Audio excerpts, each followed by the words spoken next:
Selamat Advent bagi kita, jemaat yang dikasihi Tuhan. Dalam ibadah ini kita akan mengawali Advent pertama. Itu artinya kita sudah membekali diri untuk memasuki Advent pertama ini. Marilah membuka hati agar Roh Kudus menyertai kita untuk membantu kita. Apakah yang harus kita lakukan di Advent pertama ini? Kiranya masa penantian ini semakin bermakna bagi hidup kita, agar kita senantiasa siap sedia menantikan kedatangan Kristus ke dunia ini. Lilin Advent pertama ini sebagai tanda kesatuan hati kita berdoa kepada Tuhan dan berjanji setia menantikan kedatangan-Nya.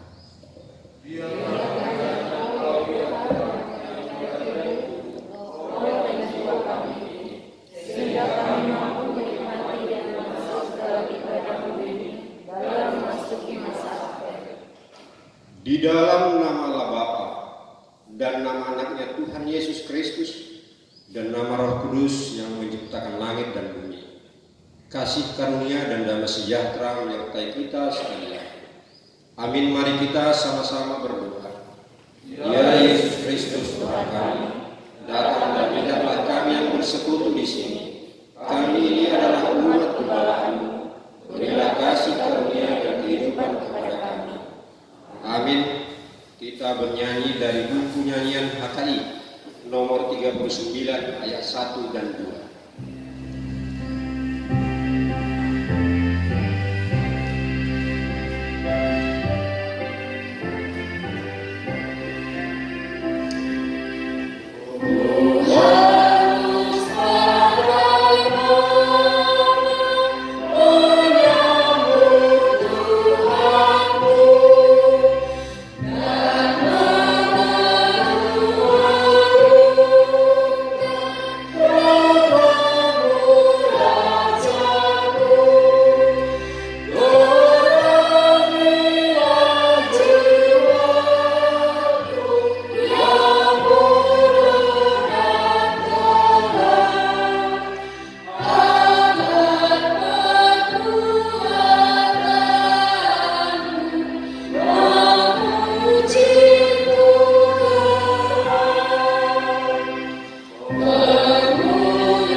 Persiapkanlah di padang gurun jalan untuk Tuhan.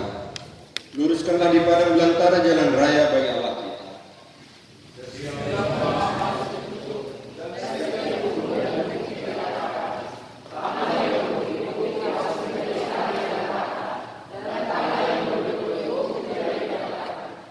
Marilah kita berdoa.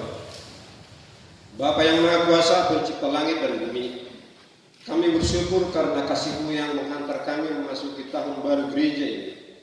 Berilah kami hikmat dan pengertian melalui Roh-Mu untuk mengenal dan mengerti segala perbuatan dan tujuan-Mu yang ajaib. Berilah kami iman yang hidup sehingga kami tetap berharap kepada-Mu. Berilah juga kepada kami kekuatan serta kesungguhan memberitakan firman-Mu agar kerajaan-Mu nyata di seluruh dunia. Dalam nama anak-Mu Yesus Kristus Tuhan kami.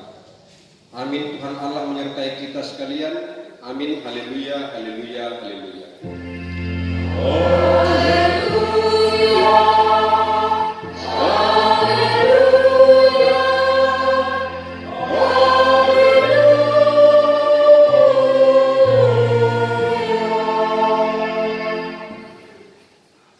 Marilah kita mendengarkan firman Tuhan sebagai pengganti hukum Taurat yang tertulis dalam Wahyu pasal 2 ayat 10b Demikian firman Tuhan.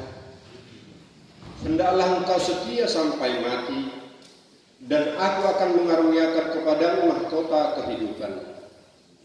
Marilah kita sama-sama memohon kepada Tuhan sesuai dengan firman yang kita dengar. Tuhan Allah kami, berilah kami kekuatan untuk berbuat sesuai dengan firman. Amin.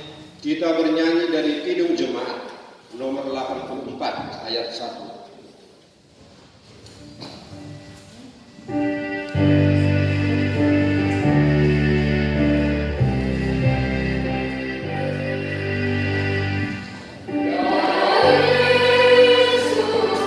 Kita bangkit berdiri.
Saudara-saudara yang dikasihi Tuhan Yesus Kristus, pada minggu Advent pertama ini kita datang bersujud ke hadapan Tuhan untuk mengakui segala pelanggaran, kelemahan dan kesalahan, dan memohon ampun atas segala dosa yang telah kita lakukan.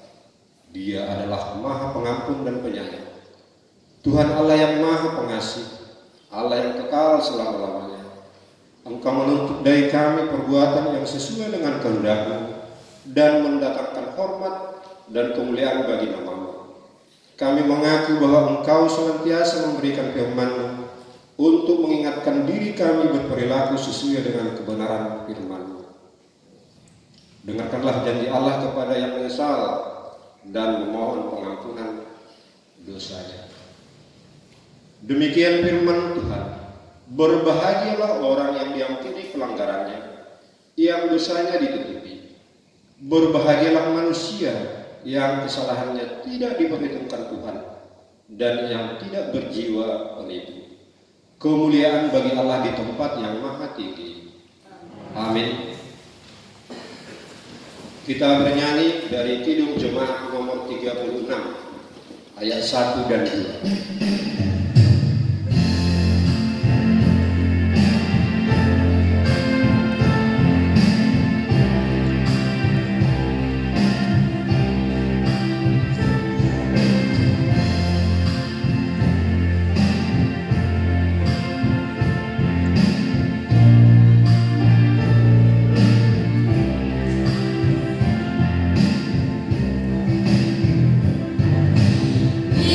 Aku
mendengarkan firman Tuhan, ayat epistel pada minggu Advent pertama ini yang tertulis dalam Lukas pasal 12.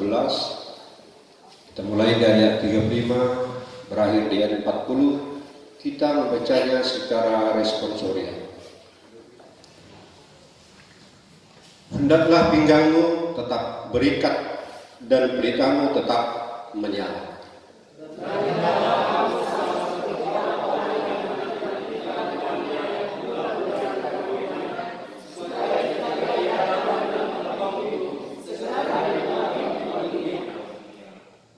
Berbahagialah hamba-hamba yang didapati tuannya berjaga-jaga ketika ia datang.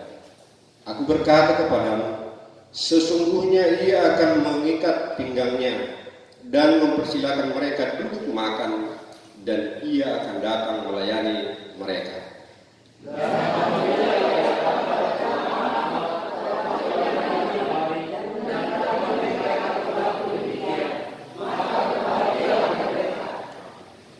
Tetapi ketahuilah ini, jika tuan rumah tahu pukul berapa pencuri akan datang, ia tidak akan membiarkan rumahnya dibongkar.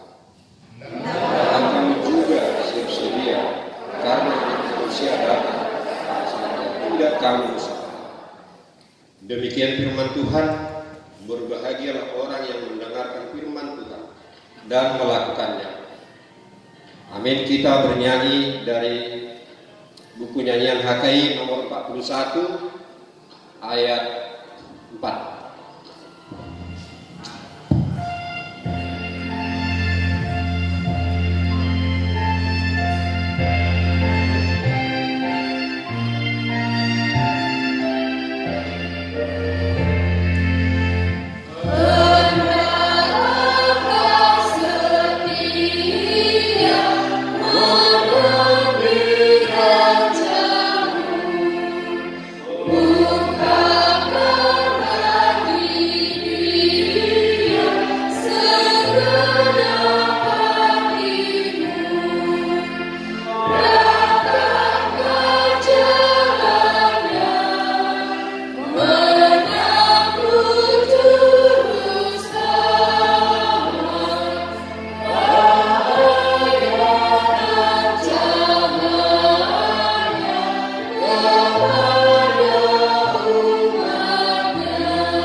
Marilah kita sama-sama mengucapkan pengakuan iman rasuli kita, sebagaimana saudara-saudari kita seiman di seluruh dunia.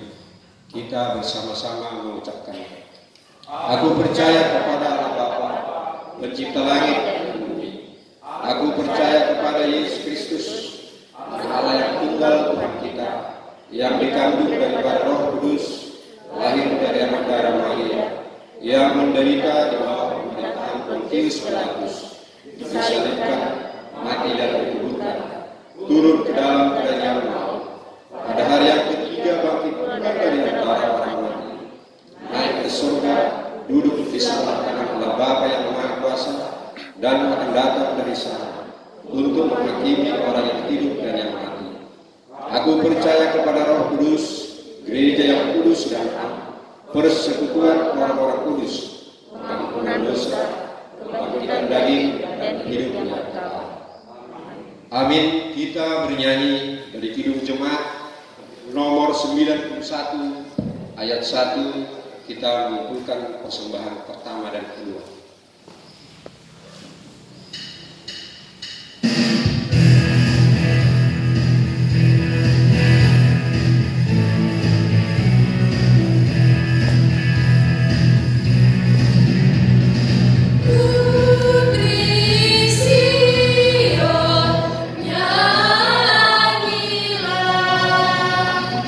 Soralah,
berdoa.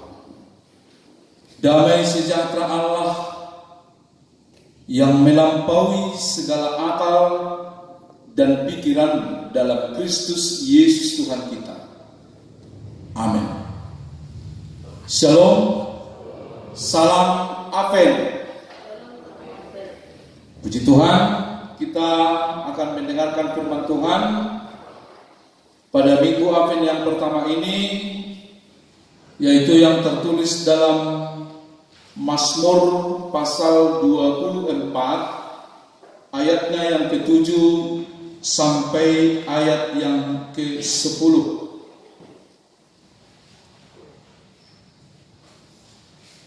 Angkatlah kepalamu hai pintu-pintu gerbang, dan terangkatlah kamu hai pintu-pintu yang berabad-abad, supaya masuk Raja kemuliaan. Siapakah itu Raja kemuliaan? Tuhan jaya dan perkasa, Tuhan perkasa dalam peperangan. Angkatlah kepalamu hai pintu-pintu gerbang, dan terangkatlah kamu hai pintu-pintu yang berabad-abad, supaya masuk Raja kemuliaan. Siapakah dia itu Raja kemuliaan? Tuhan semesta alam, dialah Raja kemuliaan. Kita bernyanyi.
Bapak Ibu saudara dalam nama Tuhan kita Yesus Kristus, sebelum kita lebih jauh mendengarkan firman Tuhan, Bapak Ibu saudara, kita harus pastikan bahwa hari ini kita berbahagia dan bersukacita.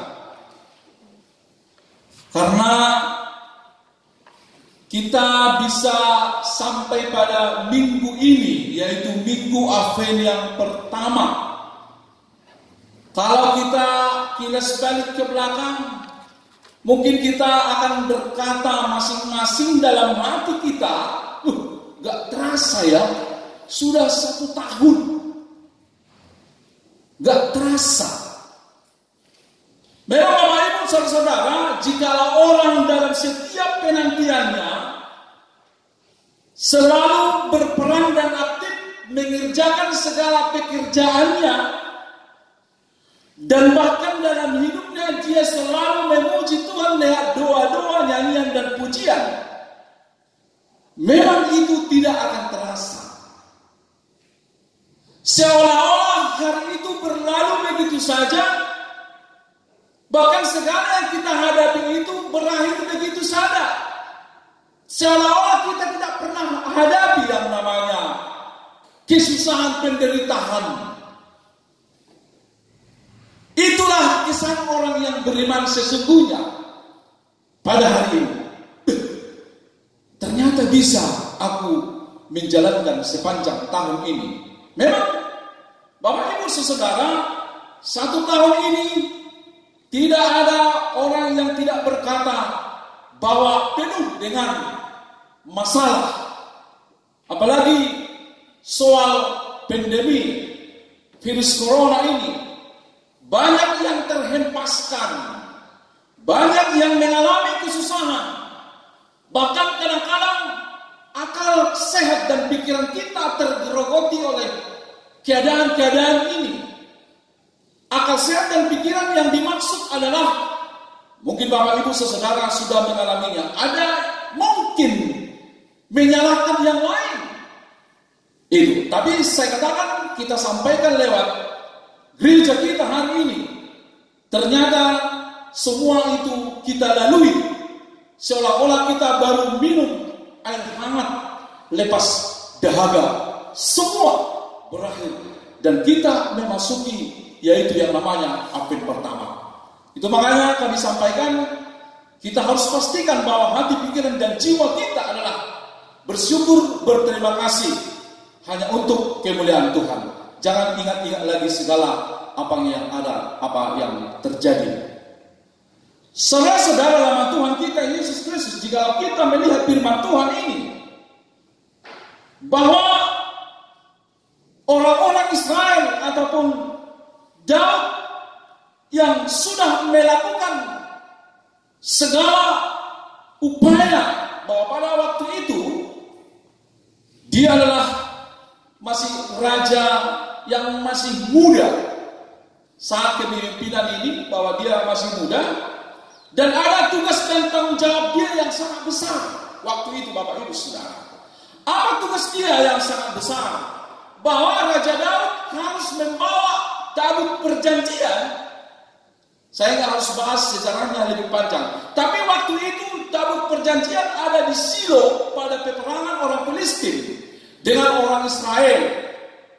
Dan ketika Joshua memasuki tanah Kanaan dan membagi tanah untuk orang Israel sesuai dengan yang disampaikan ataupun yang dikatakan oleh Tuhan yang sudah difirmankan kepada bangsa Israel bahwa tanah Kanaan itu akan mereka duduki. Saat Joshua membagi-bagi tanah itu, dan kondisi pada waktu tabut perjanjian itu masih di Silo. Nah, itulah saya sampaikan itu secara singkat supaya kenapa firman ini menyatakan angkatlah. Nah, pada masa pemerintahan yaitu Daud, bahwa kondisi ini tabut perjanjian itu ada di rumah Ebed, ya, ada di rumahnya. Memang kenapa itu sampai di rumah Ebed? Dari Filistin itu, waktu itu tabut perjanjian itu berada di Filistin, ya, berada di Filistin. Namun pada waktu itu ada sebuah tanda keajaiban. Ketika tabut perjanjian itu ada di Filistin, yaitu yang dirampas oleh mereka dari bangsa Israel, maka orang Filistin membuka, melihat tabut perjanjian itu, maka banyak orang yang meninggal hanya mau melihat. Ketika mereka buka itu tabut perjanjian, apa isinya? Yaitu loh yang ke-10, tongkat Harun dan apa satu lagi? Roti sagu, ya. Nah, itu isinya. Tapi mereka begitu buka itu banyak yang meninggal. Maka saking takutnya orang melihat tabut perjanjian itu, maka dikirimlah dari Filistin ke mau menuju Yerusalem waktu itu, tapi nggak sampai di rumah Ebed lah. Maka dari situ disuruhlah kuda membawa tabut ini. Maksudnya tanpa ada orang bisa sampai. Maka Bapak Ibu Saudara, ini singkat cerita bahwa tibalah tabut itu di rumah Ebed, yang Obed waktu itu, bahwa Daud sudah menjadi raja. Dan inilah tugas dan tanggung jawab, membawa tabut perjanjian, dan Daud berhasil. Maka Bapak Ibu Saudara, keberhasilan Daud pada waktu itu adalah bukan keberhasilan dia sebagai seorang raja, tetapi keberhasilan dia adalah kemenangan Tuhan sesungguhnya yang mau dipermuliakan. Dan inilah firman Tuhan ini Bapak Ibu Saudara. Maka tabut perjanjian itu, firman Tuhan itu mau masuk ke kota Yerusalem lewat Sion gerbang, maka pintu gerbang itu harus dibuka lebar. Nah, inilah firman Tuhan. Dikatakan Bapak Ibu Saudara, angkatlah kepalamu hai pintu-pintu gerbang, karena tabut perjanjian itu, firman Tuhan itu, kemenangan Tuhan itu akan masuk ke kota Yerusalem. Tentu bangsa Israel sangat bersyukur. Maka sebagai bukti dan tanda orang bersyukur dan berterima kasih, dia harus mengangkat kepalanya tinggi-tinggi. Tak perlu mengetok be. Maka pintu hati kita hari ini, Bapak Ibu saudara, jangan tertutup, tetapi terbuka.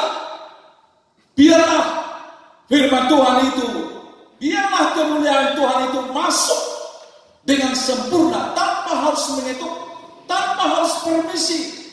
Dan itulah yang digambarkan hari ini Bapak Ibu, saudara-saudara.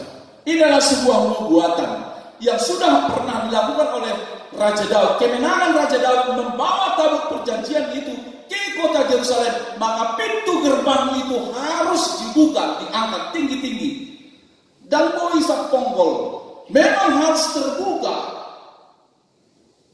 Bapak Ibu, saudara-saudara, apa makna yang mau disampaikan dalam firman Tuhan ini? Pada minggu hari ini, Advent ini Bapak Ibu saudara.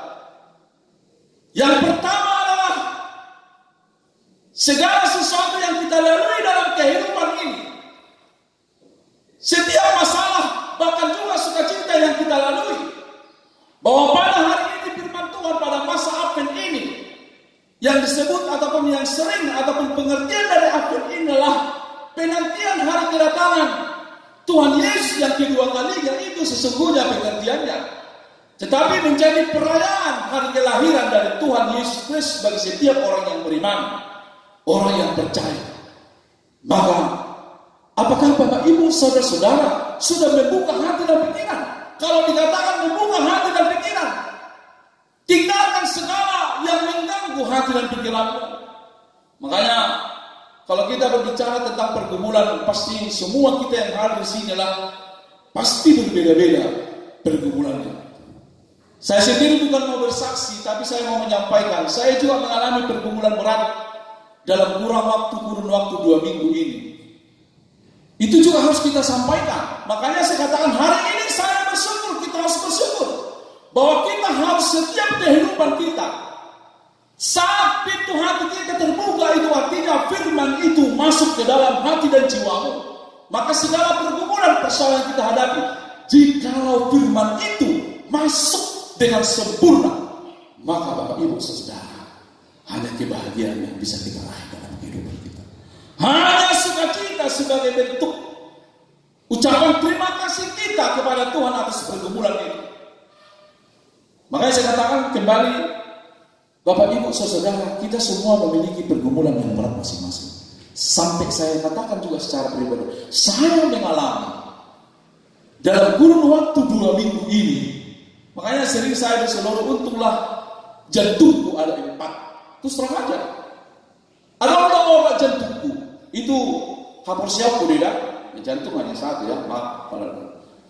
Tetapi seorang beriman, kita ini harus mampu berkata kita memiliki jantung 4. Supaya apa? Supaya kita tidak kena serangan jantung.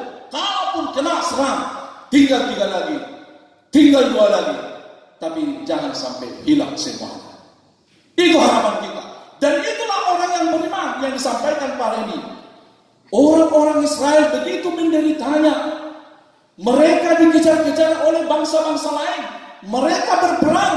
Banyak persoalan yang mereka hadapi. Tapi begitu Raja Daud membawa tabut perjanjian itu, karena tabut perjanjian itu adalah sebagai lambang kehadiran Tuhan dalam setiap persoalan yang dihadapi oleh orang-orang Israel. Maka kita juga demikian. Tabut perjanjian itu adalah isinya firman Tuhan. Maka firman Tuhan yang ada dalam kehidupan kita sebagai bukti dan tanda atas kehadiran Tuhan dalam kehidupan kita. Itulah hari ini Bapak Ibu saudara, sampai dikatakan, angkatlah kepalamu hai pintu-pintu gerbang, dan terangkanlah kamu hai pintu-pintu yang berabad-abad. Maksudnya berabad-abad, karena sejak lama telah lama mereka menderita. Siapa yang tidak menderita dalam terus pada situasi saat ini? Ada yang kena PHK, ada yang keluarga yang meninggal tidak tahu kenapa. Kita tetap berdoa. Hari ini kita juga bergabung. Sering juga kita sampaikan dalam khotbah ini. Hari ini keluarga si Haloho yang meninggal. Puji Tuhan, itulah yang terjadi dalam kehidupan jemaat kita. Tapi apakah dengan semua kejadian ini maka kita harus terpuruk dalam hidup kita? Tidak. Kita harus keluar dari segala persoalan kita. Kita harus katakan bahwa dengan terbukanya hati kita, maka dengan sempurna firman Tuhan itu, yaitu Raja Kemuliaan. Amin. Raja Kemuliaan telah ada di dalam jiwa kita. Siapakah itu Raja Kemuliaan? Yaitu Yesus, Tuhan sebagai pahlawan kita yang luar biasa dalam peperangan. Dikatakan di sini ahli dalam peperangan. Memang Yesus yang kita sembah, Yesus yang kita puji dan muliakan itu mampu berperang, mampu bertanding menghadapi dunia ini. Walaupun dia harus rela mati untuk mengorbankan jiwanya demi untuk kemuliaan Tuhan dan kerajaan Allah di tengah-tengah dunia, bahkan untuk menebus dosaku dan dosa-dosa kita. Apalagi yang harus kita gentarkan, Bapak Ibu Saudara? Apalagi yang harus kita takuti, Bapak Ibu Saudara? Karena Raja Kemuliaan itu ternyata hadir dan tetap aktif, bahkan berperan sempurna dalam kehidupan kita. Maka saudara-saudara dalam Tuhan kita Yesus, bukalah pintu-pintu hatimu. Jangan tutup terhadap yang lain. Kalau hari ini engkau memiliki musuh, buang-buang jauh-jauh. Biarlah iblis itu memiliki musuhnya sendiri. Tetapi orang yang beriman, kita yang hadir pada saat ini, kita harus tahu bahwa musuh kita cukuplah setan dan iblis. Kalau tetangga, kalau suami, kalau istri, kalau masih wujudnya adalah manusia, bahwa itu semua adalah ciptaan Tuhan. Memang dunia ini sering mempengaruhi kehidupan kita. Apalagi kita tahu, ya, yang hari Jumat ada pembantaian di Sigi ataupun Solo, Poso, Sulawesi Tengah. Waduh, saya nggak tahu apakah kita menyaksikan itu di televisi atau di medsos.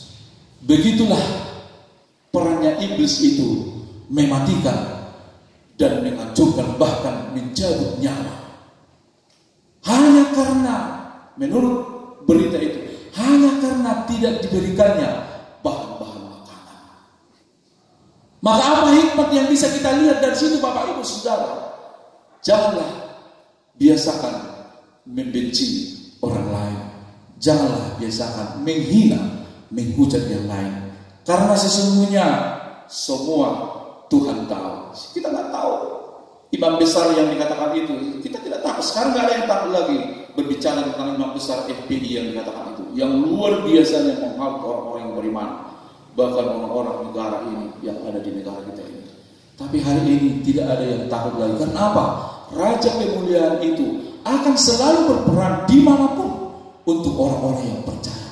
Maka saat ini kembali diingatkan oleh firman Tuhan, bukalah semua pintu hati kita, terimalah Raja Kemuliaan, yaitu Raja Kemuliaan itulah yang membawa damai, yang ahli dan tangguh dalam setiap peperangan.